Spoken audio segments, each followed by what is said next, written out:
The Russian military is quickly fielding new unmanned systems into its ranks. To learn lessons from recent conflicts, and a new paper out of the CNA Russia Studies program shows how Russia tested unmanned systems in places such as Syria and how those lessons could play a role in its conflict with Ukraine. Joining us now is co-author of the paper, Samuel Bendett. Samuel is an adjunct senior research fellow at CNAS and an advisor to CNA's Russia Studies program. Samuel, thank you for coming on. Thanks for having me. Give us a little bit of a snapshot of where Russia is with its unmanned systems. Over the past decade, the Russian military has invested heavily in the development and the procurement of different types of unmanned and autonomous military systems. I should also include a small caveat. Russian military likes to use the words autonomous, unmanned, and robotic rather loosely, especially when it comes to military journalists writing those articles in Russia. In fact, most of what Russia calls autonomous military force is in fact remote controlled military force. And so over the past decade, Russia invested heavily in the development of unmanned aerial vehicles, UAVs. Russia today has probably the second largest UAV fleet at around 2,000 different types of UAVs. Most of them are for intelligence, surveillance, reconnaissance, and target acquisition, or ISTAR. Some of the UAVs are now becoming combat capable. Russia is starting to acquire a small number of combat UAVs.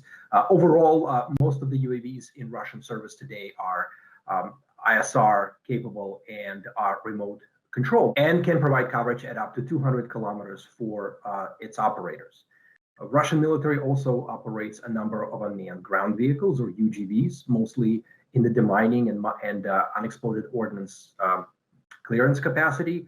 And Russia is testing and fielding a number of unmanned maritime systems, unmanned underwater vehicles, UUVs, and unmanned surface vehicles as well, some of which are starting to become also combat capable as Russian military seeks to locate and destroy mines underwater and on the surface. And the Russian military has had years of practice of basically lab work. Tell us where they've actually developed this technology. Russian military used Syria as a military laboratory. It claimed officially that over 300 different weapon systems were tested in Syria beginning in 2015. Every senior Russian military officer across all of its services has rotated through Syria so that the Russian military command today has the knowledge and capacity of fighting this type of conflict. And when it comes to using unmanned aerial vehicles, Syria was truly a watershed for the Russian military.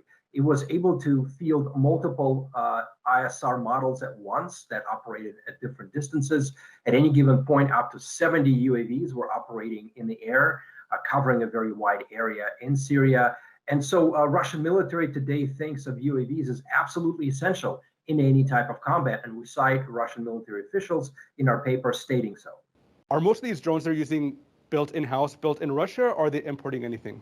Today, all of its drone force is manufactured in Russia, and the Russian Ministry of Defense is actually asking its military-industrial complex to manufacture not just the airframes, but also the military electronics, the sensors, the optics, and everything that goes inside a UAV. So this type of import substitution is a very important policy that was imposed in Russia after the sanctions in 2014 and 2015, and today, the MOD actually requires its industrial companies to field a capacity that would have essentially over 50% of components manufactured in Russia proper. It sounds like they've become highly capable. Do you have any insights on how they might plan to use this technology in Ukraine?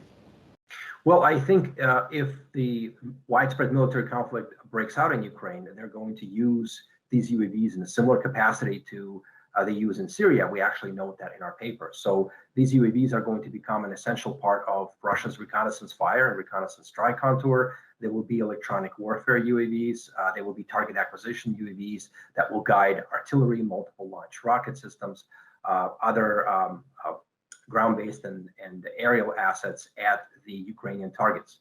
And with so many UAVs in Russian military service, they can actually bring a very significant capability to this Ukrainian fight.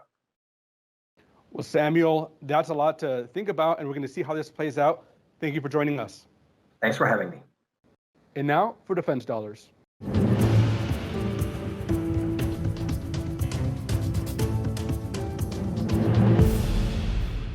Israel said on Monday that it successfully tested a new naval rocket defense system, intercepting a series of threats in what officials called a key layer of protection against Iran and its proxies in the region.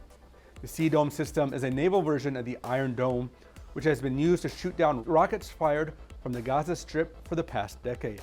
The Sea Dome is being installed on Israel's latest generation corvette warships, which protects Israel's coastlines and offshore natural gas assets in the Mediterranean. The test simulated a number of incoming threats, including rockets, cruise missiles, and drones. That's according to the Defense Ministry. The Sea Dome is to become part of Israel's multi-layer missile defense system, which includes weapons capable of intercepting everything from long-range missiles to short-range rockets. Moshe Patel, the director of the Israel Missile Defense Organization, labeled the test, quote, another historic milestone for the Iron Dome. המיירטים השמידו אותם בדיוק מושלם.